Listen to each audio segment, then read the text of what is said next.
Welcome to today's American Community Media briefing, co-sponsored by California Common Cause, a valued partner since the early days of our predecessor, New California Media. I'm Sandy Close, ACOM Director, and your moderator for today. Our topic is about California's unprecedented special election on November 4th. New congressional districts are on the ballot, as well as the balance of power in Congress. This election is all about representation. President Trump ignited a mid-decade redistricting battle, demanding new congressional maps in Texas to favor the Republican Party ahead of next year's midterms. Now, California is attempting to counterbalance this move through new maps proposed in the upcoming special election. Nonpartisan voting rights experts from Common Cause will detail what this special election means for California, the key information voters need to know, and how voters can find nonpartisan help making their voices heard at the polls. We welcome our panel, which includes Darius Kemp, Executive Director, California Common Cause; Brittany Stonesifer, Voting Rights and Redistricting Senior Program Manager, California Common Cause; and Dan Vicuña, Senior Policy Director for Voting and Fair Representation, Common Cause. We ask speakers to speak slowly as I'm speaking. For our simultaneous interpreters in Korean, Mandarin, and Spanish, we ask reporters to enter questions in the chat, letting us know your name and outlet. We will take questions after each speaker and again during the last 10 minutes of the briefing or as time allows. We urge our speakers to monitor and respond to questions in the chat. We begin with Darius Kemp, who will talk about the role Common Cause has played in redistricting reform in California and its ongoing commitment to promoting fair representation in the state. Welcome, Mr. Kemp. Thank you for being here. Thank you, Sandy. I'm so happy to work with you, and thank you for your partnership throughout the years. Thank you, everyone, for being here. My name is Darius Kemp. I am the new Executive Director for California Common Cause.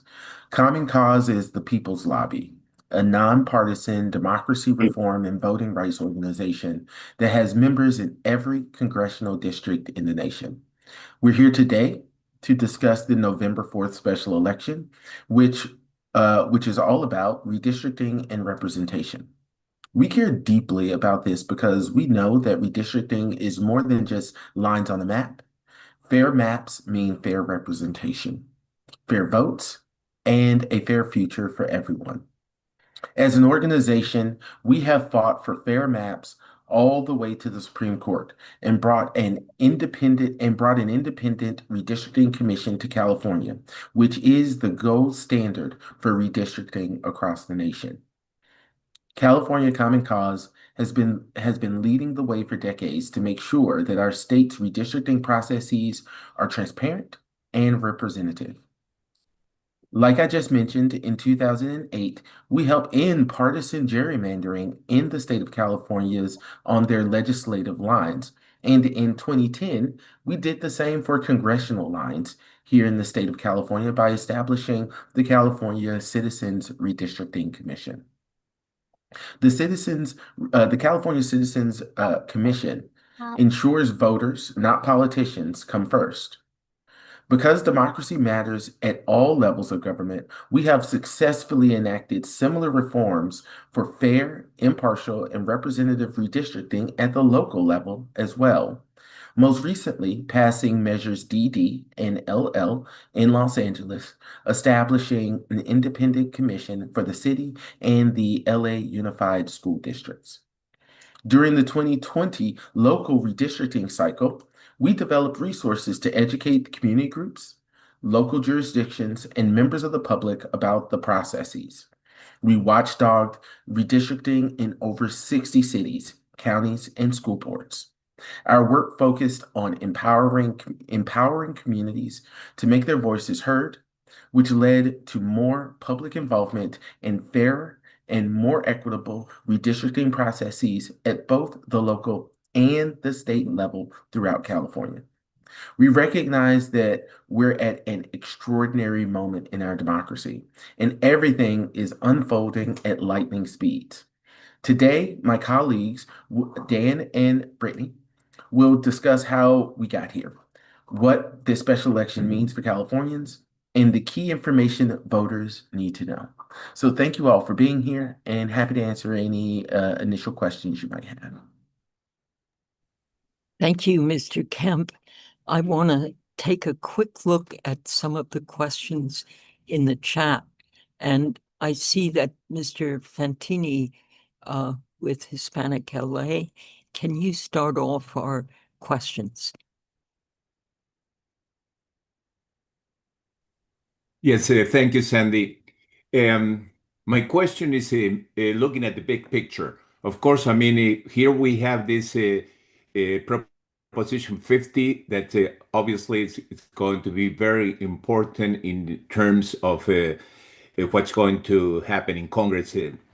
But on the other hand, I mean, looking at the big picture and talking about the Voting Rights Act, I mean, why is the Supreme Court's upcoming decision in Louisiana versus Calais so important for making sure everyone's vote counts fairly?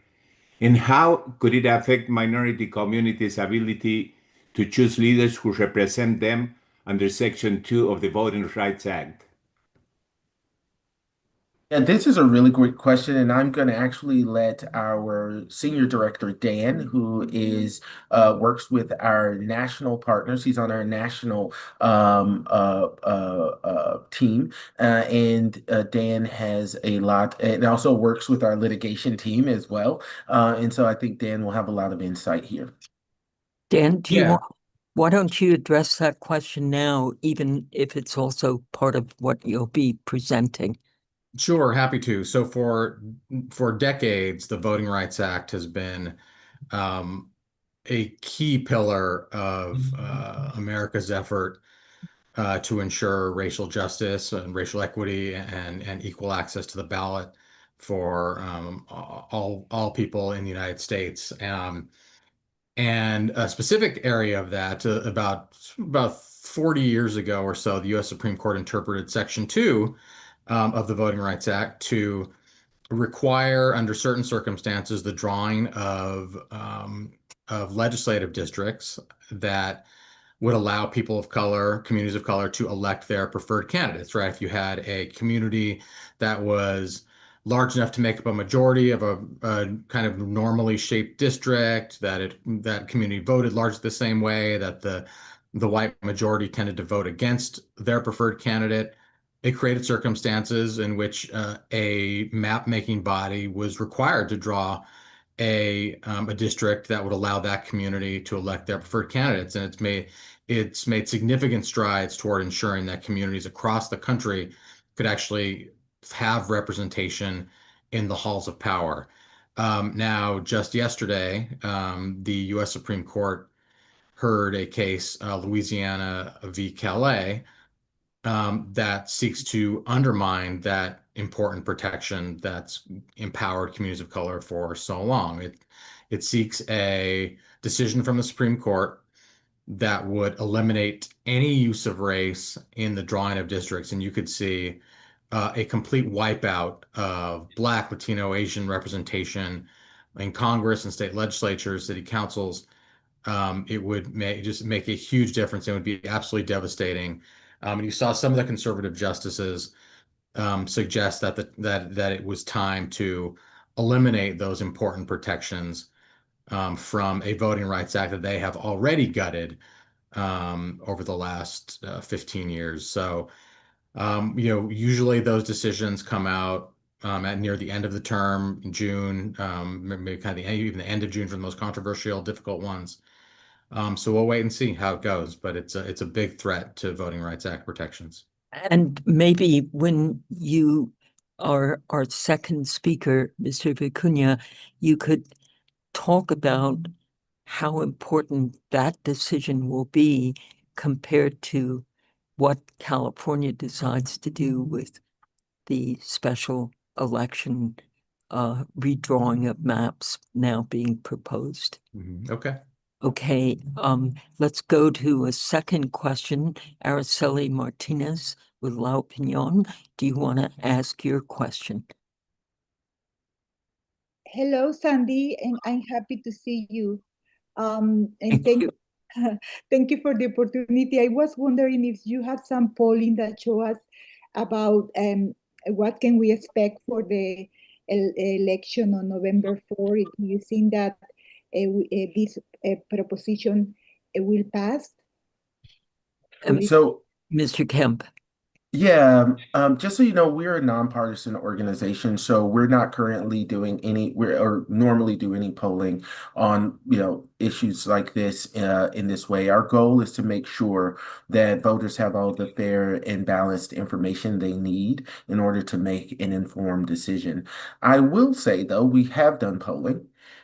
Specifically, we polled over 2,000 Americans, 500 of which here in the state of California, and also 500 in the state of Texas, and other states as well, that ask voters about the importance of redistricting. And what I can say is that this issue around mid-decade redistricting that started with Trump asking Texas to find more votes, that led to Governor Gavin Newsom presenting Prop 50 in quick succession.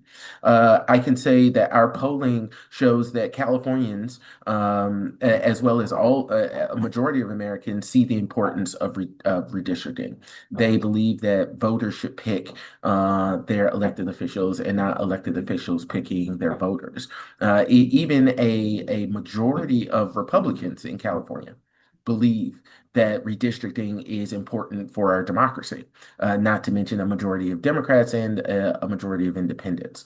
So it's very clear that polling, I cannot say we do not have any polling, and I cannot say how people are feeling about Prop 50 in terms of its likelihood of passing or not passing. But what I can say is that people are very much understand the importance of redistricting and understand that redistricting is something that is a core factor of determining if we have a fair and free and open and a representative democracy. I'm also going to kind of open it up to either Brittany or Dan that might have any additional comments here on this. About the polling, because several questions are asking about the polls, and I would just say the Institute for Governmental Studies at UC Berkeley, I believe, has done the most recent poll on this, but I may be wrong. Brittany, do you have any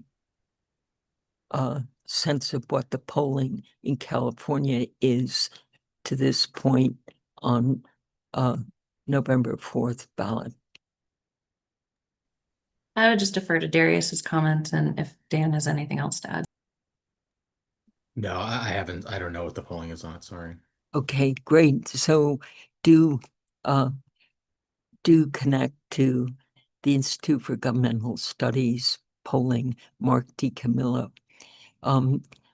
We have more questions in the chat, and I just want to make sure to address them. Elena Kutsanova, you're asking, do you want to ask your question of Mr. Kemp? Yes, thank you, Sandy, so much. My question is about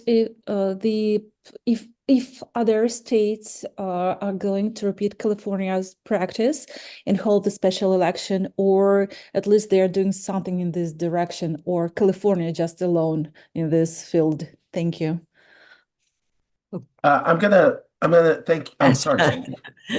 Yeah, you're gonna I'm gonna make sure Dan has some. I know Dan. Once again, Dan works on our national team and has a lot of insight into kind of other states here. So I'm gonna let Dan kind of step in here. great. Yeah.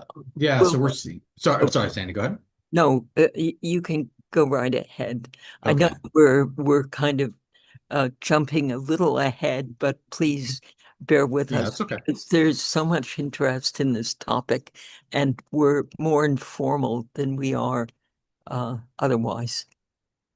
Yeah, so just on kind of both sides of the ledger, right? Both partisan sides of the ledger, you're seeing a few states that are, in addition to Texas, um, uh, either moving forward with a mid-decade redraw following the president's orders to gerrymander their states on the Republican side. So you've already seen the state of Missouri pass a map, and with the purpose of dismantling a representation in Kansas City, Missouri, where a black elected leader, Representative Cleaver, the preferred choice of the communities of color in Kansas City, he's specifically being targeted to eliminate one Democratic seat there.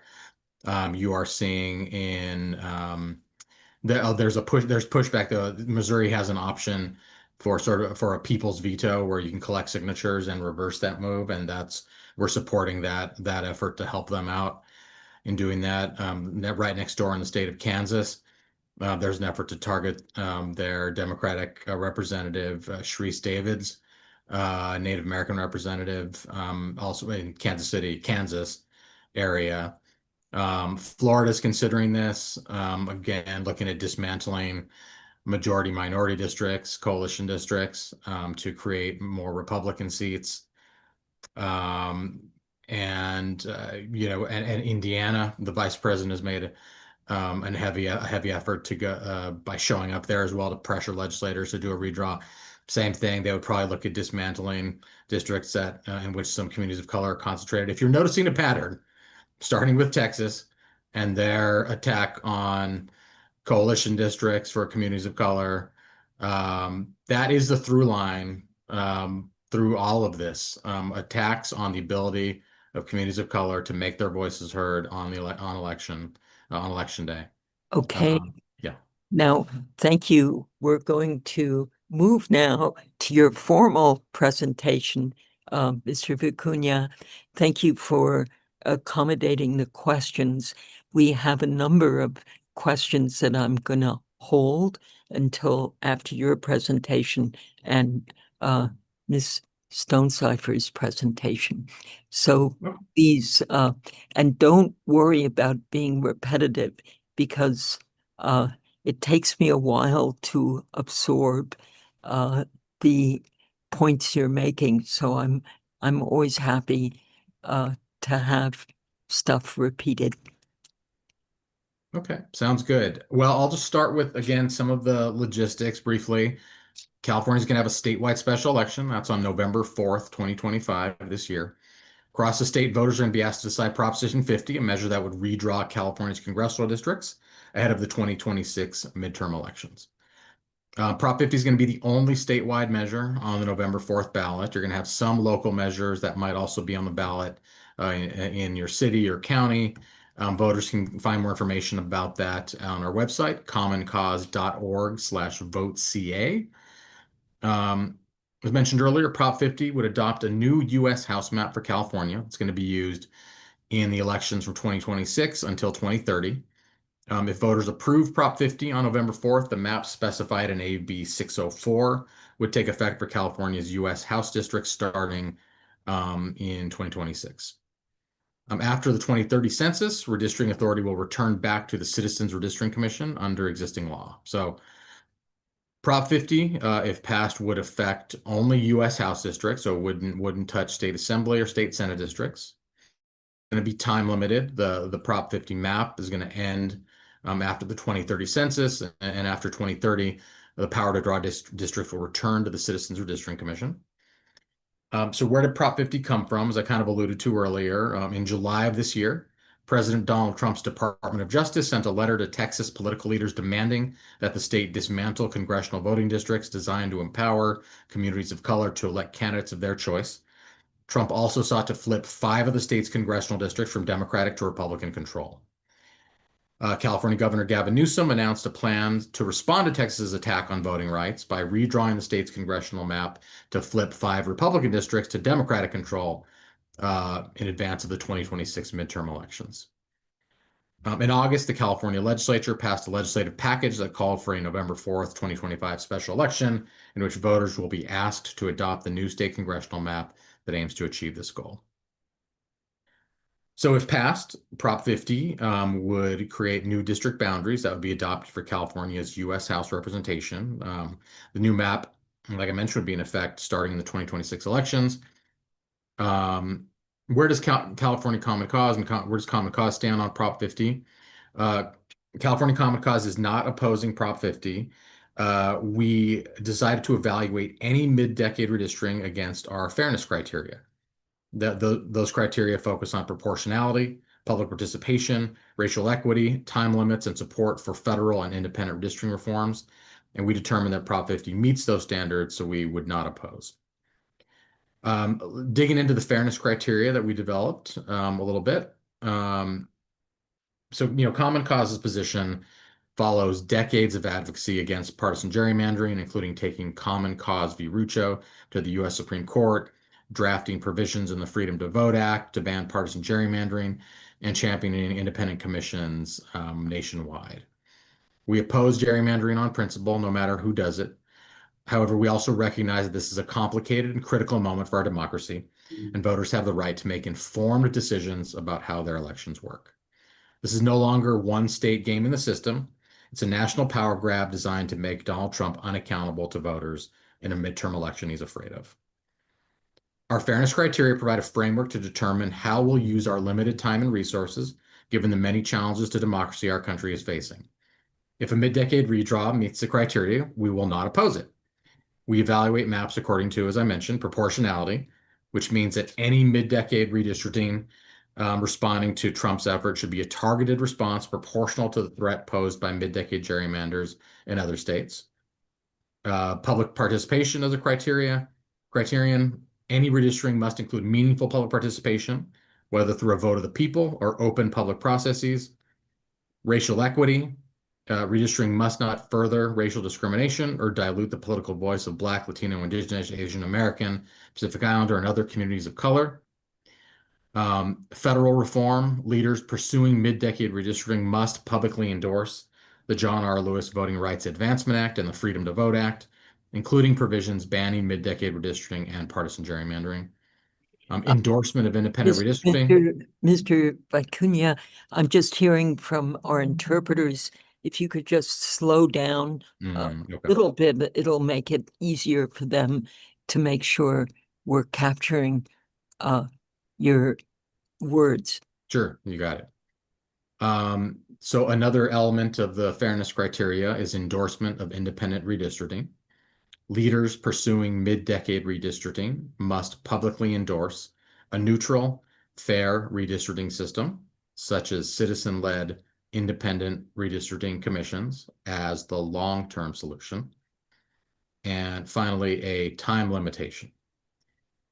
Any new redistricting maps must expire following the 2030 census, which counts all people in our country, and be replaced through the regular decennial redistricting process.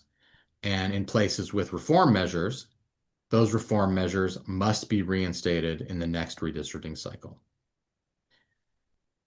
President Trump is pressuring states like Texas to redraw maps mid-decade for raw partisan gain.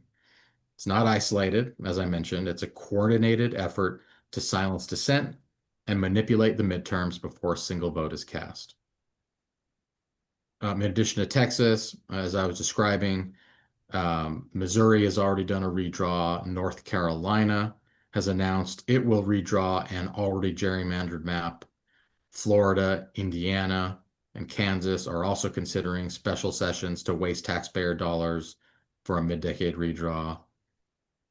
So California's proposal passed our fairness criteria because it wasn't about entrenching one party. It was about protecting checks and balances in a moment of democratic crisis. As I described, there are other threats as well to voting rights that we're watching carefully. Louisiana, the Calais case, and the importance of protecting Section 2. This really isn't about lines on a map. It's about whether our government remains accountable to the people or becomes a tool of authoritarian control. Mid-decade redistricting done in bad faith undermines democracy by letting politicians choose their voters instead of voters choosing their politicians.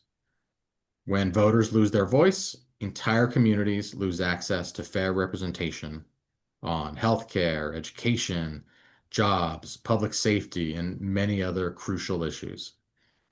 This is a democracy stress test. Either voters remain the ultimate check on power, or politicians manipulate the rules to make themselves untouchable. We're fighting to make sure voters still have the final say. Thank you much. And apologies for going too fast earlier. Happy to cover anything that wasn't clear. Well, here's a question I'm going to read just in the interest of time, or Henrietta, if you can join us. You have a very good question. I'd like you to ask it. Thanks so much, Sandy. So if the passage of Prop 50 would give California an additional seat in Congress, what happens to that seat when the redistricting maps go back to normal with the next census?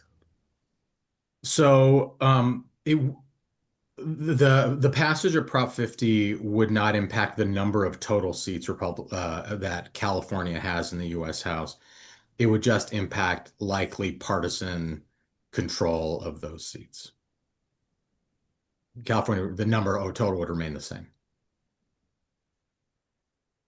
But I think the question is also what kind of guarantee do we have that come the 2030 census, we will go back to the independent commission as the drawer of maps post 2030 census? What guarantee do we have that that will happen? That's written in the legal language in the package of legislation. That is a legal requirement that this is time limited until after the next census. So in other words, if you vote for Prop 50, you're making sure that this will result in a legislative mandate that we will restore the redistricting commission in post 2030. That's right. Yes. And could the legislature claw that back? Well, they would have to go again to the people, to a statewide vote, to try any attempt to disempower the commission beyond 2030. You'd need a new vote on that. Yeah, because under the current provisions as Prop 50 and associated legislation is written, this is time limited. After 2030, a new census, the California Redistricting Commission is empowered once again to take the reins and draw districts. And one final question before we go to our third speaker comes from Nestor Fantini. I'll ask it in the interest of time. Does a constitutional amendment in California need a simple majority to pass? Yes. So thank you for taking us through the national view of where we're at and what specifics you've shared with us about Prop 50. Now we'll go to Brittany Stonesifer, who is the Voting Rights and Redistricting Program Manager for California Common Cause, and before that worked as a voting rights attorney with the ACLU. Ms. Stonesifer will detail what voters need to know about the November 4th special election. Thank you for joining us.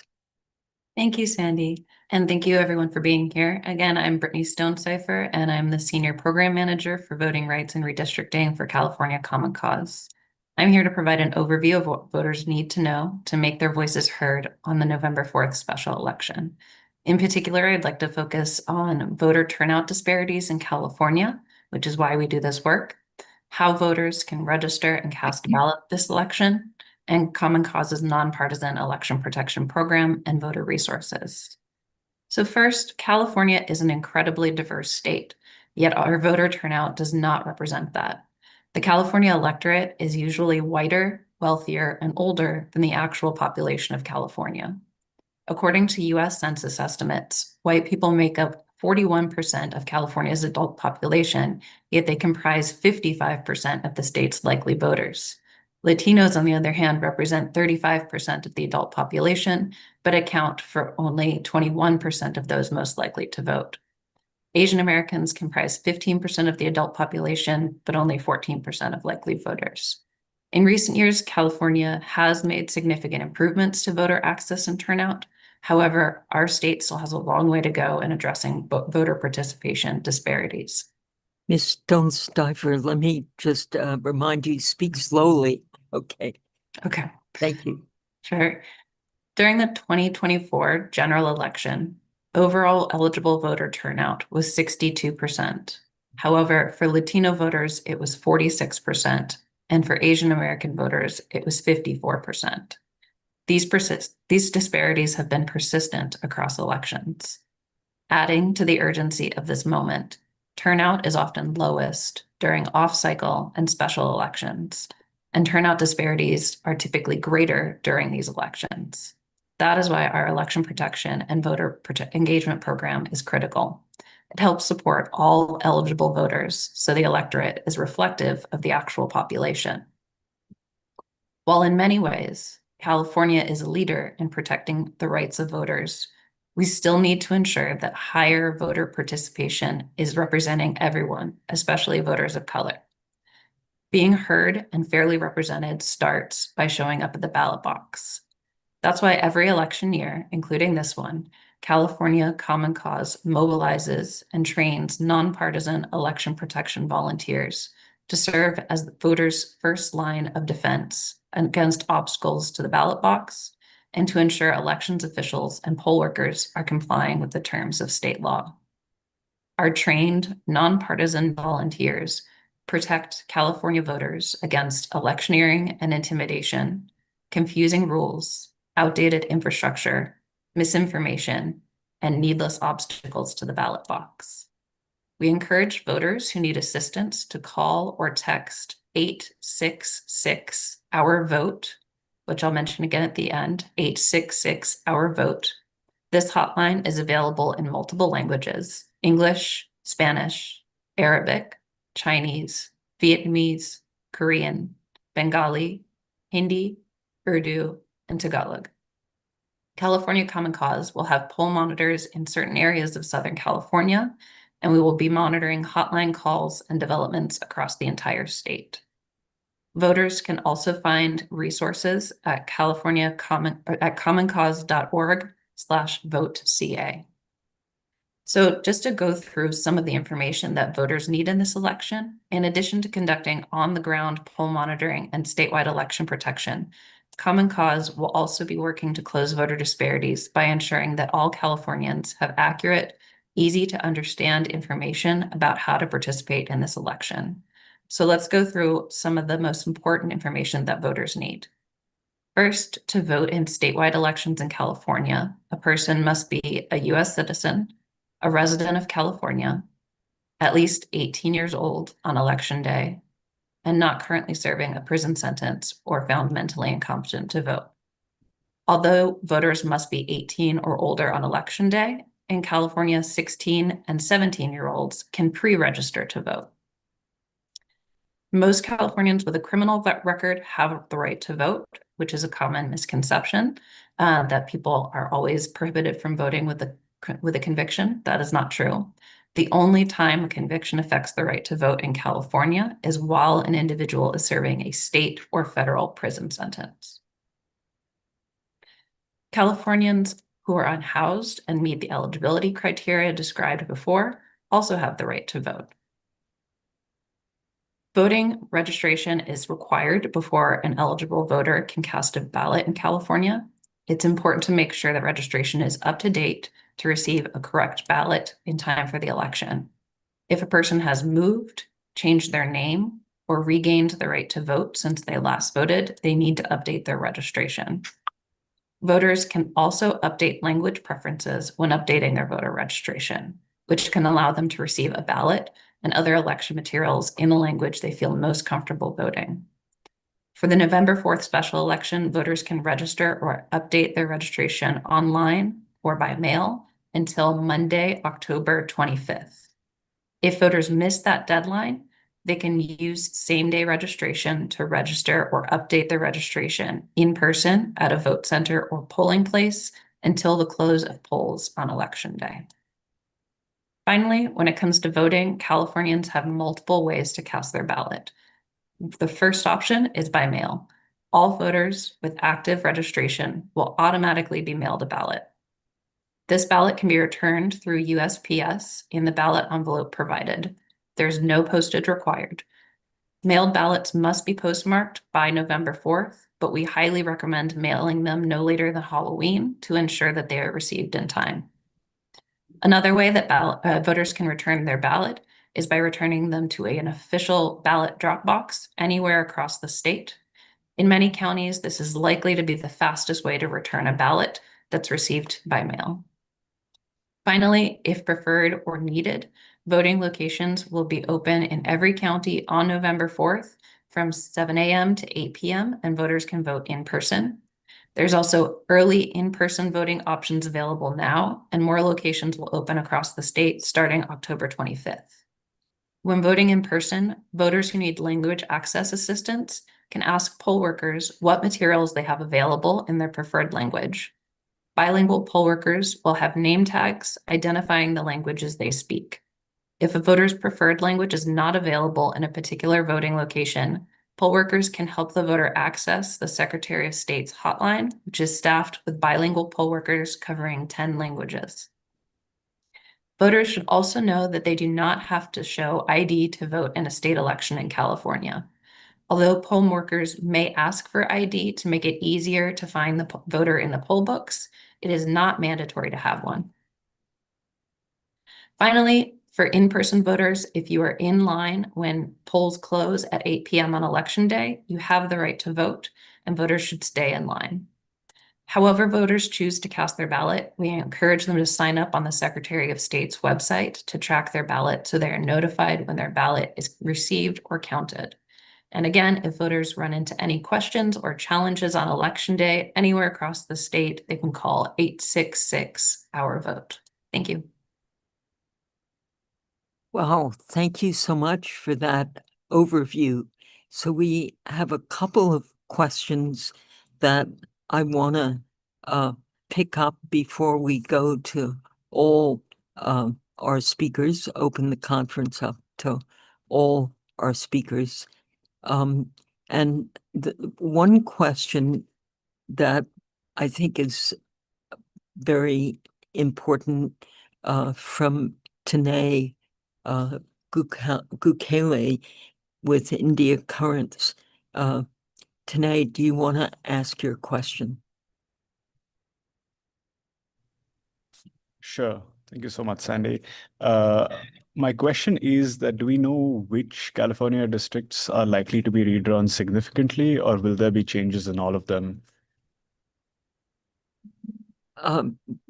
Dan, maybe that's, I don't know if you or Brittany want to respond to that. Yeah, it's probably more one of the, either Brittany or Darius. Who know the kind of granular stuff. Okay. Yeah. I'm going to hand that over to Brittany, who is our voting rights aficionado. Great. Brittany.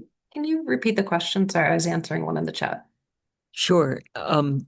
Just do we know which California districts will likely be redrawn significantly as a result of Prop 50 winning, or will there be changes in all of them? That's a great question. So not all districts would be changed by Prop 50. However, the main areas that districts would be changing are around the LA and Inland Empire areas, around Sacramento, down through Lodi to San Joaquin, and somewhat around Fresno. There is a great interactive map on CalMatters that shows the before and after, and that you can zoom in and see the differences in those districts. Great.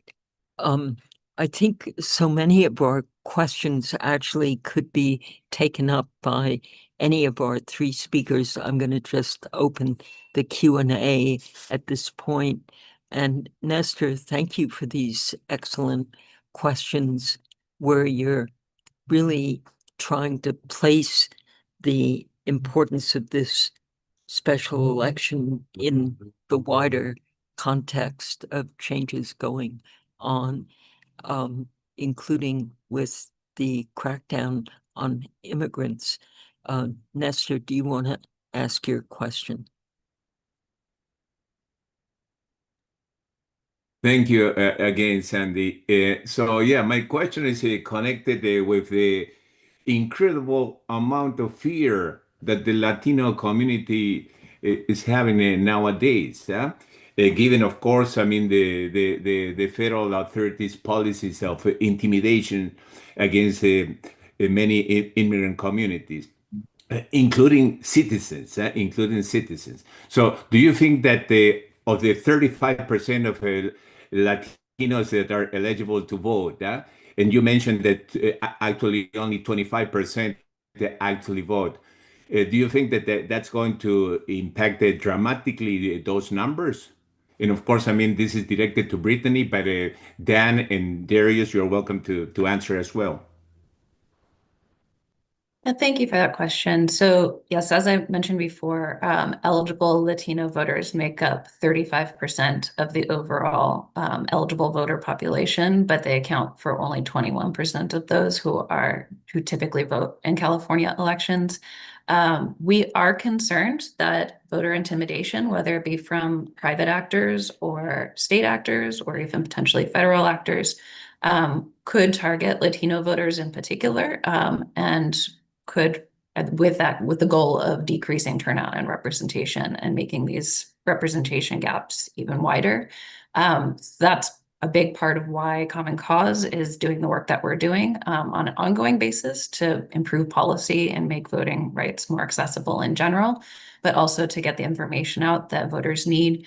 And again, to do on the ground poll monitoring to make sure that we're protecting voters. So we're going to have kind of 3 tiers of eyes and ears on the ground responding to issues on election day. We're going to have poll monitors in the field. We'll be monitoring hotline calls from across the state and communicating with our other partners across the state who are doing poll monitoring in other counties.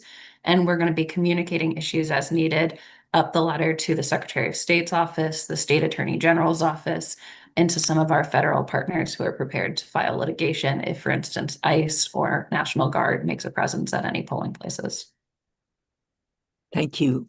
We have a question from Nicole Chang. Nicole, do you want to ask your question?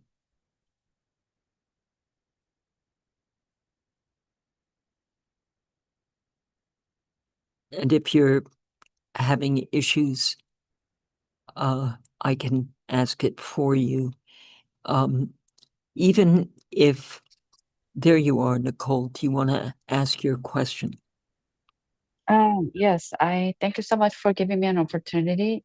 I have a few questions, but the most likely, even though proposition 50% pass, the lawsuit from the Republican Party is expecting, and what impact will give this kind of measure in California have on President Trump?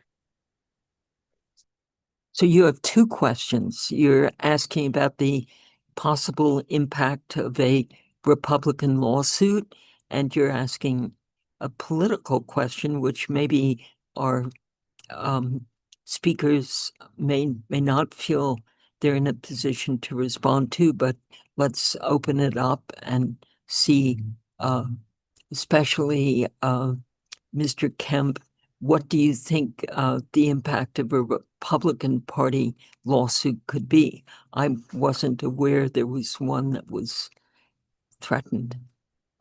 Generally speaking, the Republican Party has threatened to sue over Prop 50, either on this issue. So I don't want to get into the political impact of this. Once again, we're a nonpartisan organization, so I'm going to actually ask Dan to pop in here a bit to give a bit of kind of his thoughts on the impact on a more national scale. Yeah, well, let me start with the legal piece. You know, in 2019, Common Cause brought a challenge to North Carolina congressional districts to the Supreme Court, in a case called Rucho v. Common Cause. We made an argument that partisan gerrymandering should be considered by the court a violation of the First and 14th Amendments to the U.S. Constitution. The court, in a closely divided 5-4 decision, rejected our argument. They said partisan gerrymandering is non-justiciable. The courts cannot come up, federal courts can't come up with a way to determine when partisan gerrymandering goes too far such that it violates the Constitution. So unfortunately, we lost, and the people lost, really. And so it's hard to know in federal court what exactly a Republican challenge to California's move would make, considering the Supreme Court's awful precedent in the Rucho case. You know, in terms of political impact on the president, I mean, he's the one who decided that, you know, there are no rules, that he is fearful of the wrath of the voters in the midterm election. So I suspect that whether California had done this or not, he would be going around the country chasing states in addition to Texas to further his aim of avoiding accountability in the midterm election. So, and we're seeing that play out in other places as well, like I mentioned. So in our introduction, we said proposition that the special election around Prop 50 could determine the balance of power in Congress, but with the number of states now following the lead of Texas to flip districts to increase Republican representation, are you aware of states where Democrats have already a significant representation and are looking to flip Republican districts to increase it? And to what extent will the election November 4th really change the equation of the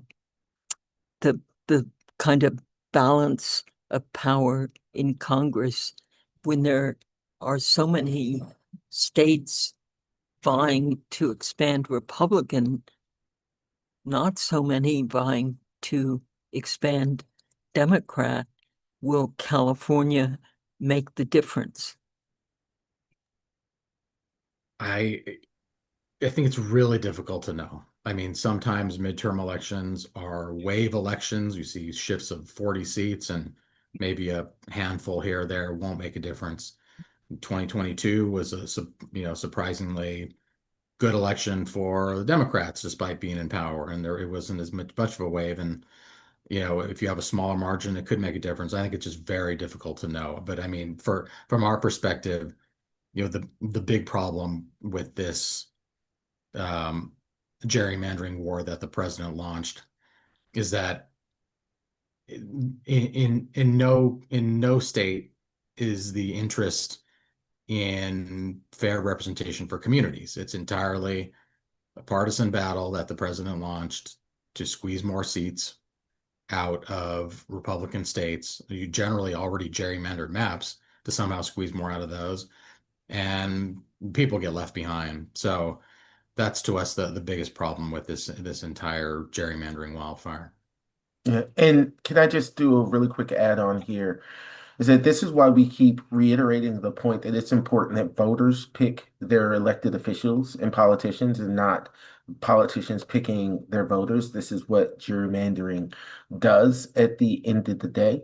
And so there's the process of gerrymandering is basically electioneering, right? They're trying to figure out how can we get enough of our people into certain districts, whether they be Republican or Democrat, right? How can they get their people into certain districts to sway certain votes? And I think that kind of thought process is harmful for our democracy broadly, and it could end the other way. There's no guarantee that moving people into certain districts will guarantee votes in certain ways. So I think that at the end of the day, it's very important that we keep moving forward the ball, which is making sure that voters at the end of the day select their district, have input in determining what their district lines look like for congressional and legislative seats in their states. That is the value of the work that Common Cause continues to do, which is try to make sure that voters are heard and power is held to account in our system, so that the interest of politicians isn't the driving force in our electorate. The interest of the people is the driving force in our electorate. Well, on that note, I'd like to use our last few minutes with a question for all three speakers, which is ultimately you're saying, Mr. Kemp, what really counts is that people vote. The number of people who vote, the voter participation. And I think at the beginning of your presentation, Ms. Stonesifer, you've referred to the sort of level of participation in special elections always being a challenge. So what would each of you tell a prospective voter who's sort of on the fence? I don't know about voting this time round. Everything's getting very confusing. What difference will it make? Especially if the other states are already prepared to gerrymander in a way that my vote won't in the end make a difference. Let's start with Mr. Kemp, a soundbite, your pitch to the skeptical voter, the hesitant voter, the voter who sort of says, how can my vote make a difference? That's a really great question, Sandy, and that's a really great. That's something we hear often, that I hear quite often from people who are really frustrated. At the core of that question is people are frustrated that their needs are not getting met, that they've done the right things, they've gone and voted before, or they're good tax-paying citizens, and yet every day cost of living gets more expensive. ICE raids are happening in communities. The National Guard gets called out for almost for no good reason. And so at the end of the day, I think people need to build more community. So my argument to them is actually your vote does matter, because if you build community, if you have family, if you have people you care about, just look at the interactions and the things that are happening in our society as a whole. And it's not to say that voting in a vacuum fixes all of that. Voting is one piece of our civic pie. Voting is a very important piece, and that also means going out and building community, engaging in organizations like ours, commoncause.org, to build community with other people who care about saving our democracy and getting money out of politics and making sure that politicians listen to the people at the end of the day. So those are the values at the end of the day I think people should care about and think about when they are considering whether or not to vote or not, which is how is this really going to impact your community? It may not impact you as an individual in some way, shape, or form, but how is it going to impact your community as a whole? Thank you. And Mr. Vicuña, your pitch to the skeptical or hesitant or questioning or baffled voter. Sure. Elected officials will not listen to you if you don't show up on election day and demonstrate that you will hold them accountable. Great. Brittany, Stonesifer, your pitch. And then I have two very important questions that came in under the wire before we all split. Well, democracy works best when it's fair and inclusive, and that means turning out to vote so that other people aren't making your decisions for you. And even though our democracy is under threat and it's not perfect, it's an evolving experiment, and we all need to participate. Those are all three good sound bites to end on, but I have two questions.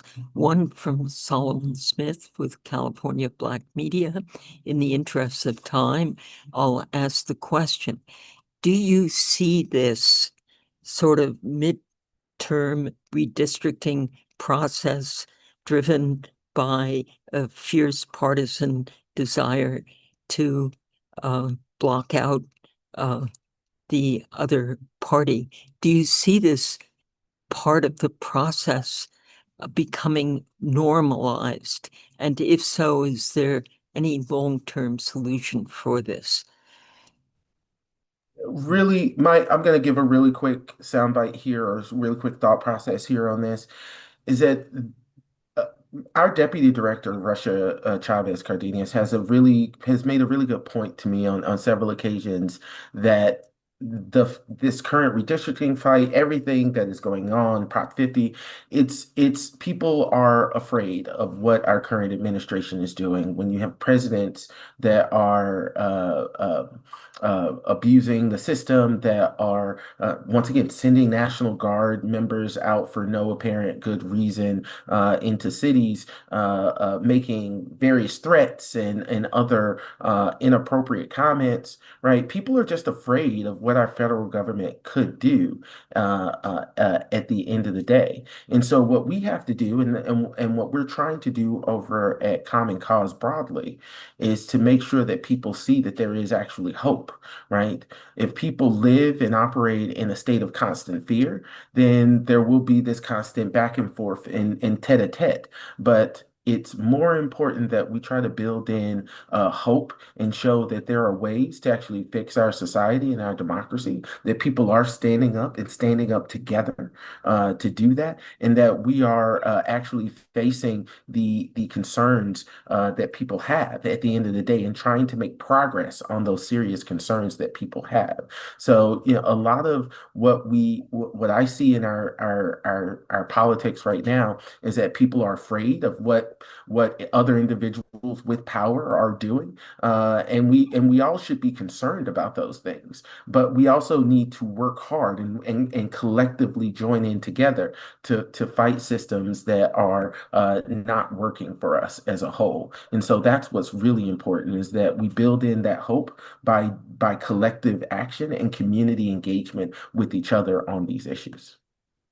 Thank you so much. We have more questions, but we have run out of time. A very good question from Ling Huang, but I think we can't hold our speakers any longer. If you see Mr. Huang's question and are willing to respond in the chat, we'll leave it open for another 2 minutes. But I would say you've helped open the door to what we know and what we don't know and what we need to know about the November 4th election and about the larger question of representation as impacted by what's happening over the battle of the gerrymandering battle happening in so many other states across the country. So my thanks. Yesterday, we got word that Secretary of State Shirley Weber would like to do an in-person Q&A session with our media on the 21st. I'll be sending a note about that in the next 24 hours to everybody. But for me, this really, you often don't know what you don't know. And now I have a better idea of what I need to know. Thank you so much, Common Cause. Thank you to our interpreters above all. Thank you all for the excellent questions.